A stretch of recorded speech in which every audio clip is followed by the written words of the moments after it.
Kıymetli izleyicilerimiz, bildiğiniz üzere Türkiye'den sonra en çok vatandaşımızın, Türkiye kökenli vatandaşımızın yaşamış olduğu ülke Almanya. Yaklaşık 4 milyon vatandaşımız Almanya'da yaşıyor, çalışıyor, orada hayatını sürdürüyor. 3 nesildir Almanya'nın kalkınmasına katkı sunuyor. Ancak yine ben bu ekrandan defalarca anlattım. Sizlerle paylaştığım ırkçılık bir türlü bitmek bilmiyor. 60 yılı aşkın bir süredir Almanya'nın kalkınması için hizmet veren bu insanları hala göçmen olarak görenler var. Hala yabancı olarak görenler var. Tabii bizler bu defalarca yapmış olduğumuz bu yayınlar elbette ki farkındalığı arttırdı. Bizim insanlarımızın bu ülkede artık göçmen olmadığını, yabancı olmadığını da bir kez daha tüm vatandaşlarımıza, bizi izleyen herkese bir kez daha hatırlatmış oldu. Arkadaşlar, hepimiz çok iyi biliyoruz ki özellikle yeni nesil Türkçeden daha iyi Almanca biliyor. Türkiye kültüründen, Türk kültüründen daha iyi Alman kültürünü biliyor. Bunu ben normal bir süreç olarak görüyorum.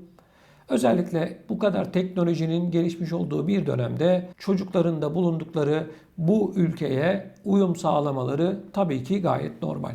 Ancak maalesef az önce de ifade ettiğim gibi birileri hala bizleri yabancı olarak görmeye ısrarla devam ediyor. Almanya'da yeni bir hükümet geldi. Bu yeni hükümetin yapmış olduğu çok önemli bir açıklama var. Bunu sizlerle paylaşacağım. Başta Türkler olmak üzere biliyorsunuz Almanya'da en çok göçmen Türklerden oluşuyor.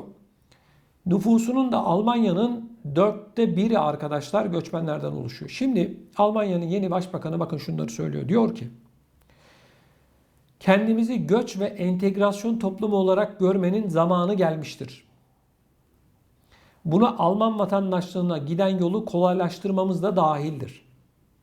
Tam siyasi katılımı ve dolayısıyla daha iyi entegrasyonu ancak bu şekilde sağlayabiliriz diyor. Şimdi çok önemli bir açıklama.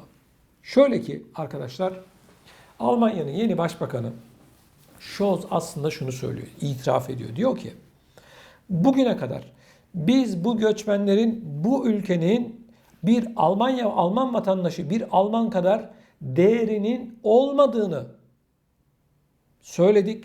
Bu yönde kararlar aldık ama artık göçmenler de tıpkı Almanlar gibi bu ülkenin tüm haklarından yararlanmalı ve bir göç ülkesi, göçmen ülkesi olduğumuzu unutmamalıyız diyor.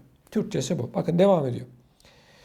Bu insanların milyonlarcası burada doğdu. Birçok aile nesillerdir Almanya'da yaşıyor. Sözde misafir işçi olarak onların ebeveynleri ve büyük anne, büyük babası ülkemizin kalkınmasına ve refahına büyük katkı sağladı. Nüfusumuzun neredeyse 1/4'ünden bahsediyorum. Onların sosyal hayatta tam olarak katılma hakkı vardır diyor. Devam ediyor Scholz. Diyor ki yasal göçü teşvik eden ve düzensiz göçü azaltan akılcı bir göç politikası izleyeceğiz diyor. Şimdi arkadaşlar ben bu açıklamaları çok önemsiyorum. Bu açıklamanın bir diğer anlamı şu: çifte vatandaşlıkla ilgili olarak yol açılacak. Biliyorsunuz Almanya çifte vatandaşlıkla ilgili olarak 2009 yılında bir yasa çıkarmıştı. Ya Türkiye vatandaşı olacaksın ya da Alman vatandaşı olacaksın deniliyordu. Bu da tabii ki onur kırıcı bir yaklaşımdı. Bunu yapan da Merkel'di. Arkadaşlar. Şimdi baktığımız zaman yeni hükümetin en somut vaatlerinden bir tanesinin çifte vatandaşlık olduğunu görüyoruz. Çok önemli, önemsiyoruz. İnsanlar bakın arkadaşlar kağıt üzerinde Alman görünebilirsin, Fransız, Hollandalı görünebilirsin ama kültürümüz belli, geldiğimiz yer belli, büyüklerimizin nereden, niçin geldikleri de belli. Hal böyle olunca yasalar çıkartarak insanların Türk olmasını, Türkiye kökenli olmasını tabii ki engelleyemezsiniz. İşte Almanya'nın yeni başbakanı bunu fark etti. Biz bir göç ülkesiyiz, göçmen ülkesiyiz. Bunu bilerek adım atmalıyız dedi. Türkçesi bu. Şimdi kıymetli izleyicilerimiz, benim burada altını çizmek istediğim bir diğer önemli konu ise şu. Almanya'da mutlak surette bu ırkçı saldırılarla ilgili olarak yeni bir yasa çıkartılması gerekiyor. yapanın yanına kâr olan bu ırkçı saldırılardan bahsediyorum. Bu anlayıştan, bu yasalardan vazgeçilmesi gerekiyor. Bakın, Türklere ya da diğer göçmenlere saldırılar yapılıyor. Hakaretler ediliyor. Irkçılık yapılıyor. Ama karşılığındaki cezalar neredeyse yok denecek kadar az. Onun için bu kadar rahatlar bu ırkçılar. Tehditler, hakaretler, insanların, Türklerin özellikle mal varlıklarına zarar, canlarına zarar. Ya diri diri vatandaşlarımızı yaktılar arkadaşlar. Zolingen'den bahsediyorum. Diri diri. Hanao'dan bahsediyorum. Yaktılar. İnsanlar evlerindeyken bunlar saldırılar düzenleyip çoluk çocuk demeden acımasızca, vicdansızca insanlarımızı öldürdüler. Ne oldu arkadaşlar? Kamuoyunda biraz tepki olunca işte 1-2 yıl daha fazla ceza alıp şimdi aramızda geziyorlar arkadaşlar. Çoğu serbest. Ya hukuku korumakla görevli olan polisler bile ırkçılık yapıyor Almanya'da, Fransa'da, Hollanda'da, diğer Avrupa ülkelerinde. Kuzey Ren-Vesfalya'da 170 tane polis hakkında soruşturma başlatıldı. Cep telefonlarına el konuldu. WhatsApp grubu kurmuşlar. Ne yapıyorlar? Bir konuşmada hatırlayacaksınız. Ben yine anlatmıştım bunu. Bugün Türkleri yakalama zamanı diyor. Bir tanesi de ben bugün bir tane Türk'ü dövdüm, ağzını burnunu kırdım diye yazışmaları var. Bunlar böyle. Arkadaşlar, şimdi Almanya'nın yeni başbakanı bununla ilgili olarak eğer somut bir adım atmayı başarabilirse elbette ki vatandaşlarımız Almanya'da daha rahat yaşayacaklar.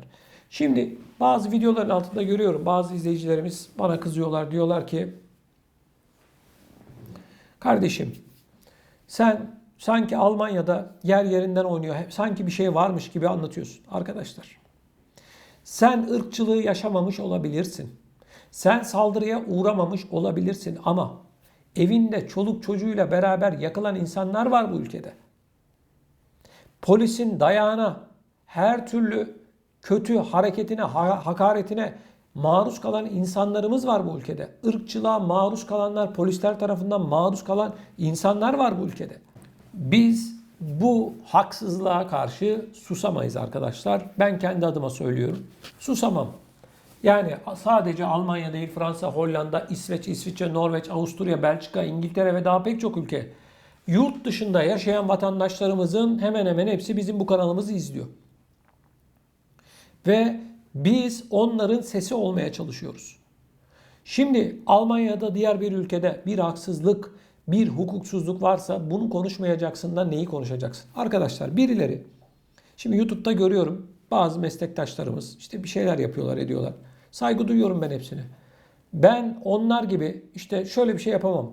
Bugün şurada şöyle bir olay meydana geldi ya da bugünkü vaka sayısı şu, bilmem ne şu oldu şu oldu. Hadi size iyi günler. Ben böyle bir şey yapamam kardeşim. Ben 25 yıllık televizyoncuyum, gazeteciyim. Yani hayatım boyunca her zaman böyleydim. Yani bir haberin perde arkasında ne varsa hep onu anlattım. Yani yoksa herkes habere ulaşıyor. Almanya'daki vaka sayısını gir internete görürsün.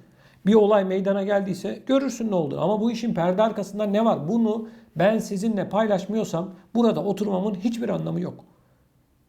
Almanya yeni bir döneme başlamıştır. Biz merakla takip ediyoruz. Bu ırkçılığın azalmasını diliyoruz. Mutlak surette de çifte vatandaşlığı destekliyoruz. Değerli izleyicilerimiz, sizler de bu konuyla ilgili olarak görüşlerinizi videomuzun altında bulunan yorum bölümüne yazarak bizlere iletebilirsiniz. Ayrıca gündeme getirilmesini istediğiniz konular varsa da gerek videolarımızın altına gerekse sosyal medya hesaplarımızdan bizlere ulaşabilirsiniz. Ve ayrıca sizlerden ricam mutlak surette daha fazla insana ulaşabilmemiz için videolarımızı beğenmenizi ve kanalımıza da abone olmanızı sizlerden hasreten rica ediyorum.